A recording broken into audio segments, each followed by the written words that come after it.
Hey, Bass Geek here. You guys have been asking for this for a long time, and I've been dreading every second of it. This is video number 1 in my tackle tour.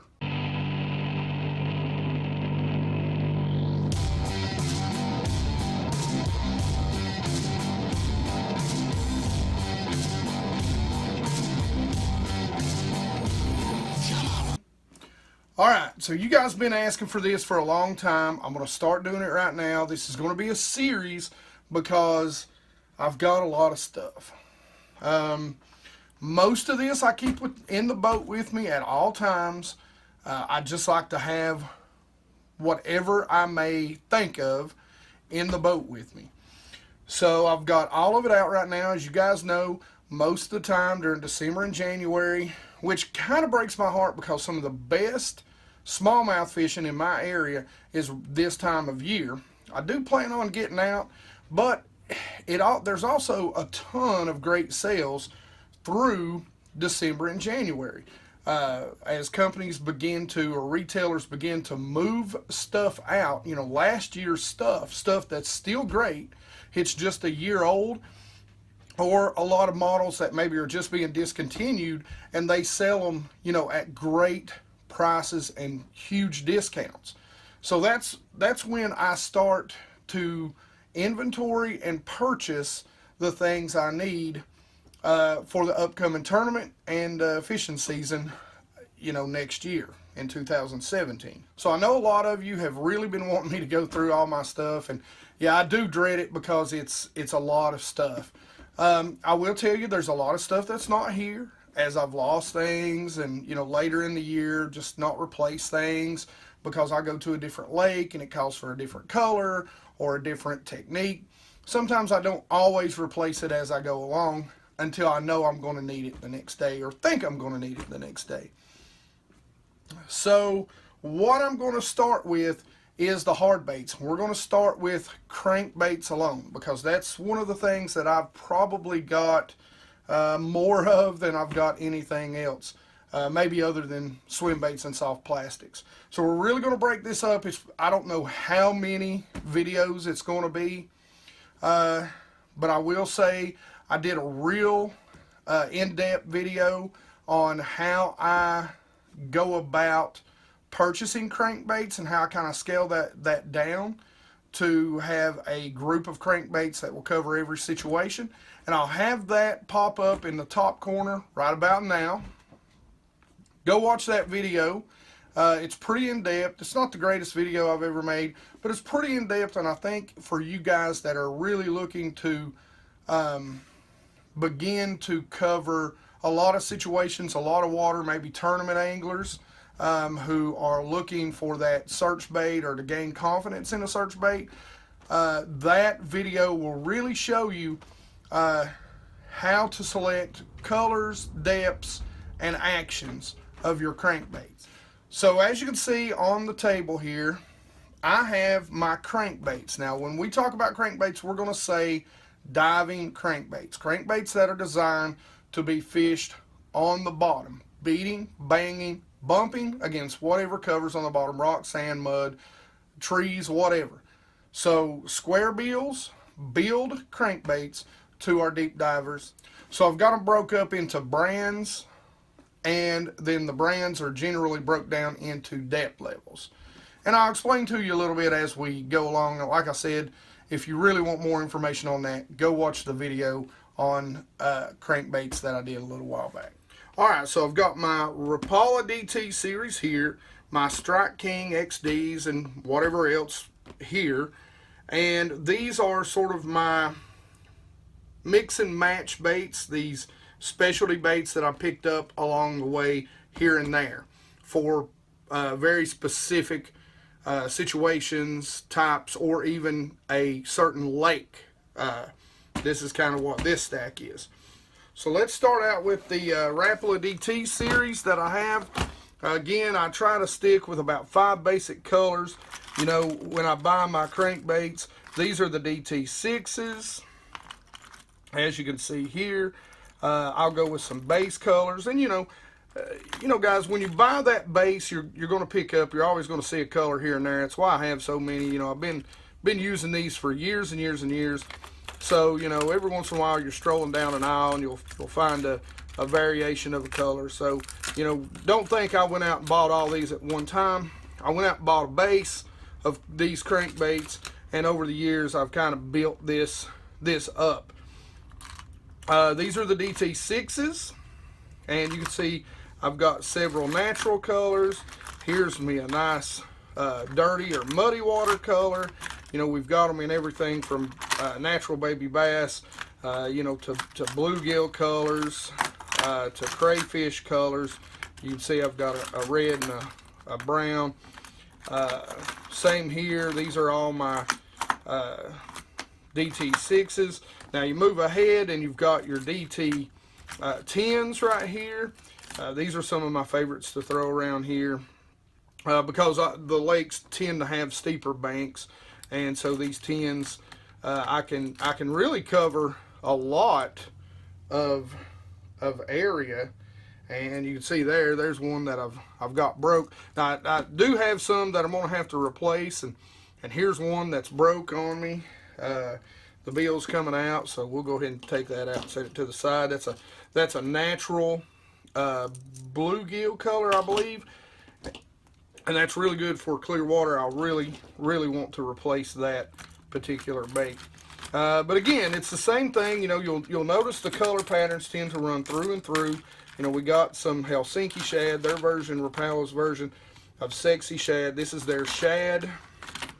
Their shad has a yellow stripe down the middle of it. So a lot of times I like to go with, you know, the green back and the pearl side, which you can see in the 10s that I don't have one of these colors. This is one of my favorite colors in the 6s here, or at least I don't see it in the 10s anywhere.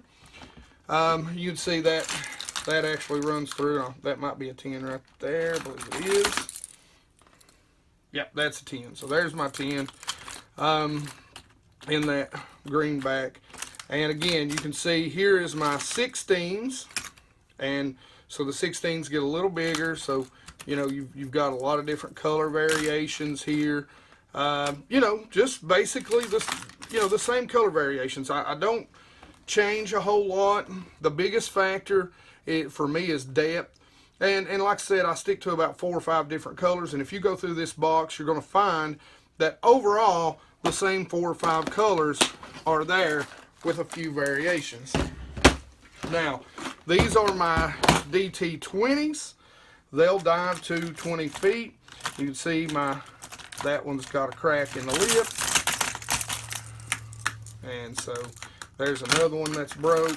Like I said, guys, I haven't done inventory just yet, so I will be going through these baits and replacing anything that needs to be replaced as the year goes on. You know, I do change up colors in the deeper diving baits. Some I'll go with some brighter colors, you can see, because again, you know, light penetration is much less in the deeper water level. But in the clear lakes that I fish, you know, you're still going to want to go with your more natural style baits. And there's a couple that I'm going to have to replace. So now we'll move on to our Strike King baits. Now I like to fish these in a little dirtier water. They got a little more wobble action to them than the Rapalas do. The Rapalas have got a little more, you know, a little tighter wiggle, a little more natural profile to them, a little more natural swimming action to them. These baits generally have a larger wobble, a little more vibration. And so I've got these broke up in about the same way. Some things are a little different. Here's my square bills. You can see these are all my square bills, and unfortunately I've had an overflow of square bills here. And again, you'll notice that I basically run with the same color patterns as I do throughout the Rapalas. Now these are a bluegill kind of pattern. I've actually had some pretty good luck on this odd little color in some clear water. The same goes here. You know, these are, and you'll see I label the bottom of these. With the Rapala baits, you don't have to, because it's on the bill how deep they dive. But on these, you know, I do label the bottom so I know exactly how deep they dive. And these are my a little more finessey 8 feet. I can, you know, and you can fish these 8 foot divers from, you know, really 0 to 8 feet. You know, these are generally 3 to 5. Your square bills. We can get those in there. My boxes are overflowing. The same here. You know, we've got your 14 to 15 foot divers. Here they'll overflow to here, and again, it's the same sort of color patterns you're going to see. We're going to get, you know, a natural, a crayfish, some sort of panfish pattern, and generally a bright pattern for dirtier water. And again, you know, one of my favorite dirty water patterns is, you know, chartreuse blackback. And now we'll run into some of the 8XD. I'm gonna have to go through and kind of change these up. And you know, I really like the translucents for clear water. You guys know I fish a lot of clear water. I don't fish crankbaits in clear water a whole lot. I just think a swim bait does a better job. But sometimes, you know, you can't. Sometimes if they're really active, they want something that is just burnt. I'll go to a crankbait in clear water. If the fish are super active, and most of the time you're either going to have some really heavy cloud cover or some really heavy wind, or some wind on the water to break up the light. Now, these are kind of the big boys of the Strike King series. These are the square bills. I don't remember the name, but these things will dive about 7 to 8 feet, and they are massive, as you can see. During the fall and everything, these can be really, really cool. And then during the summer, here's your big 10XDs. I've got a pretty decent little selection of these bad boys. Everything, you know, in the dirtier water, and when you're fishing super deep, that seems to be a great color. That's a color on a good slick day. I'll throw this in clear water, and you can see I've got some of the 8XDs that are kind of running over. You know, again, here's a really natural shad pattern. But you can see these are, you know, I pretty much hold true throughout my main crankbait series of colors and sort of patterns. I don't really deviate a whole lot. Now, these are my wiggle warts. I really never used wiggle warts around here a whole lot, but there are times when wiggle warts, the water gets really muddied up, really tend to shine. And you'll notice in most of my wiggle warts, because when a wiggle wart tends to shine for me is in muddy water. So most of the time, and during the spring seems to be the best time for a wiggle wart, when the crawdads, the crayfish really come out. But you'll notice most of my wiggle warts are very bright in color. They've got a very wide, very erratic action to them, or they are a crayfish. I'm going to fish these around rock in the early spring when the water generally is stained to dirty. So I keep me a small collection of those that I feel confident in as we move along to our more or less specialty baits. Now this is actually really not a specialty group of baits. It's really part of my 3 types of crankbaits. Again, go watch that video. And these are my Shad Raps. And Shad Raps to me are a clear, cold water bait. So that's really when they tend to shine for me, is in clear water and in cold water. They have a very tight, very natural action. And again, you'll notice, I mean, you know, here's a 4 to 9 foot, you know, diving Shad Rap. Here's an SR7.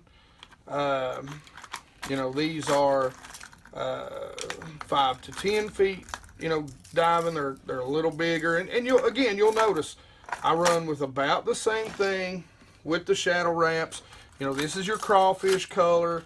This is your shad color. Here's you a couple different crawfish colors, a couple different shad.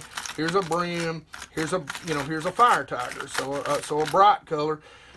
Again, I stay pretty much the same when it comes to my crankbaits. You know, I'll pick up a few different ones along the way. You know, you'll see here's a moss back with a little bit of flash to it, and you know, here's some of your older broke backs, you know, and you know, here's some you know, just some odd colors that I picked up along the way, and these dive down to 15 feet. So we'll start with my box, and these are just what I call random or specialty baits. They are baits that I pick up for certain situations, certain lakes or ponds or rivers, or just things that I've been walking through the store and I've been like, hey, that looks like a good bait. I'll pick it up. So these are just sort of my, we'll just call them random thought crankbaits. These are just some randoms that I picked up. And these are 0 to 10 feet. And sorry about that. Again, I label all the bottom. You've got some Normans in here, you know, 7 to 9. These are 8-foot divers. Here's some square bills, you know, a little 5-foot diver. You got a little square bill from Live Target. You know, again, some more square bills, some Normans, some coffin bills. A little bit, just a mix and match of everything. I've even got, you know, for some small creeks, you know, some of the old Rebel crawdads. Again, you know, you'll see mix and match of a little bit of everything in here. Here's, you know, an old Bandit. So, you know, it's just stuff that I've had or that I've bought along the way that, you know, comes in handy when you need it. Now we'll move on. You know, that was 0 to 10 feet. We'll go from 12 to 18 with the kind of random thought crankbaits. These are, again, just a mix and match of stuff. You know, here's some old fat-free shads. You know, some old bombers. You know, again, some Normans. I like some Normans, especially the root beer color around here that seems to do really well with the specks. Again, some more bombers, some bandits. You know, some more Normans here. Mix and match with a few things. Now here's some baits that I really like in Clearwater that I don't even think they make anymore. And these are the old Bandit square bills. They're really flat side. They have a great wiggle. I love to burn them in clear water and shallow water. They do a great job catching fish in clear water up shallow. But I hold on several of these. This is an awesome little nighttime shallow clear water crankbait. You get it around rock, and I'm just telling you, I have just slayed some fish on those, and I keep a couple of extra of them in there. And those are baits that everybody has. Those baits they'll go diving for, and those black ones are some baits that I'd go diving for. They really produce at night for me. Now again, you guys know I love to fish deep, so of course I'd have some random 20 plus crankbaits in here. You know, I've got a really nice Spro. It's 16 to 20 foot. You know, got a couple of Normans in here, those deep divers. You know, a Hot Lips. I've kind of, you know, I fish these a lot, so I've got a lot less of them because I've managed to lose them. Again, here's some more Normans. I really like the deep diving Normans. I really like the Spros too. So that pretty much does it for all of the crankbaits. We'll break this down, like I said, into a series. And if you have any questions about the crankbaits, the first thing I would suggest you do, of course, is go back and watch the video where I really did an in-depth breakdown of how I select crankbaits. And watch that. If you have any questions, leave them in that video or leave them on this video. You guys know I try my best to keep up with all the comments, and I will get to them ASAP. I love talking to you guys, and heck, I just love talking about fishing with anybody. So if you'll let me bend your ear, you know I will. I do want to tell you there's not going to be a video next Tuesday due to the holidays. I'm going to spend some time with my wife and my kids and, you know, my family in general. So I do want to say Merry Christmas, Happy Holidays to all you out there. Hope you have a great one, and I hope you get a ton of tackle. So the next video, probably in a couple of weeks, will be the rest of the hard baits. And by hard baits, we're just going to say top waters such as poppers, you know, walking baits, that sort of thing, prop baits. We'll do lipless crankbaits and jerk baits. We'll kind of lump them all into one video. Pretty specialized in that stuff, so I don't really have that much of that stuff, and we'll go through it. As always, guys, like it if you like it. Don't forget to subscribe if you haven't already, and talk to me. Comments and questions in the comments section. You know I love to talk to you guys, especially about tackle and this time of year. So you guys rock.